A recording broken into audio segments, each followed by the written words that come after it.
All right, summer means lots of fun in the sun, and if you're planning on taking your dog along with you, make sure you take some heat-related precautions. We're talking about that with some really cool gadgets and more. We have Lieutenant Christopher Romero. He's with the Albuquerque Animal Welfare Department and Animal Control. We also have Norm Strout, the owner of Long Leash on Life. Good morning, gentlemen. Thanks for coming in. Appreciate it. Thank you, sir. Okay, Lieutenant, let's talk first. The deal of pets and getting overheated. How often do you see this in the summer around Albuquerque?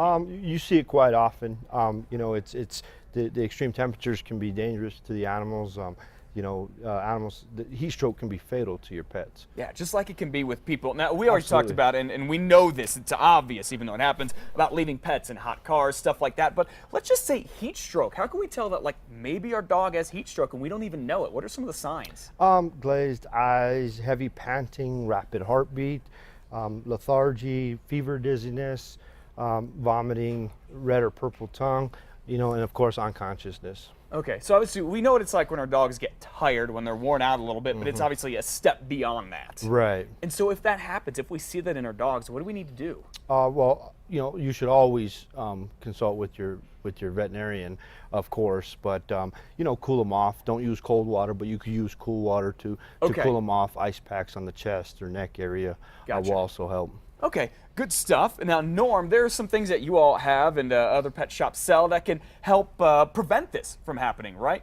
Absolutely. I think the important point is that preparation starts before you're outside. We recommend different types of foods that are very hydrating. So this is something that's a powder and you actually add water to it, and it's a complete and balanced food that could be used to keep your dog well hydrated. Okay.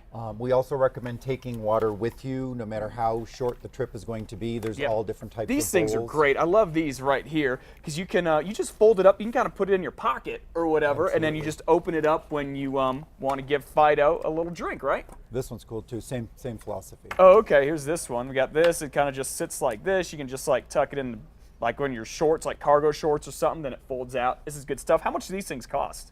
This is very inexpensive. These are between $5 and $10. There's actually one you can take in your car.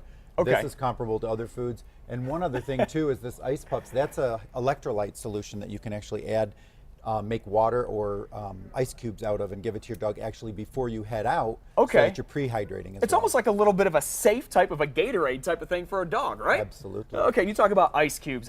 Dogs, I know, they just love to chew ice. Is that a good thing for them? Well, in small quantities, I usually recommend mixing this with their water to get them to drink more. Ice Gotcha. cubes can cause a little bit of gastric problem if they start spasming, yeah. Okay, now I just want to ask, what are these? Are these Those are dog sunglasses that actually can help protect the dog's eyes when you're out in bright conditions. Okay, so the sun, so we'll wear sunglasses. They have UV protection on them. Dogs can get sun and eye damage too? Right, especially dogs with lighter eyes. They can Okay. get more penetration of the ultraviolet rays through the eyes. Yeah. Okay, good stuff. And Lieutenant, just can't stress this enough. Dogs in cars, just absolutely not. Absolutely not. There is no period of time that is safe for an animal in a vehicle during the warmer months. Okay. And it's absolutely not allowed. All right, and the other thing I was asking about real quick, I've heard about it, like the blacktop and dogs and their little pads on their paws. Can that really be dangerous for them? That can be dangerous.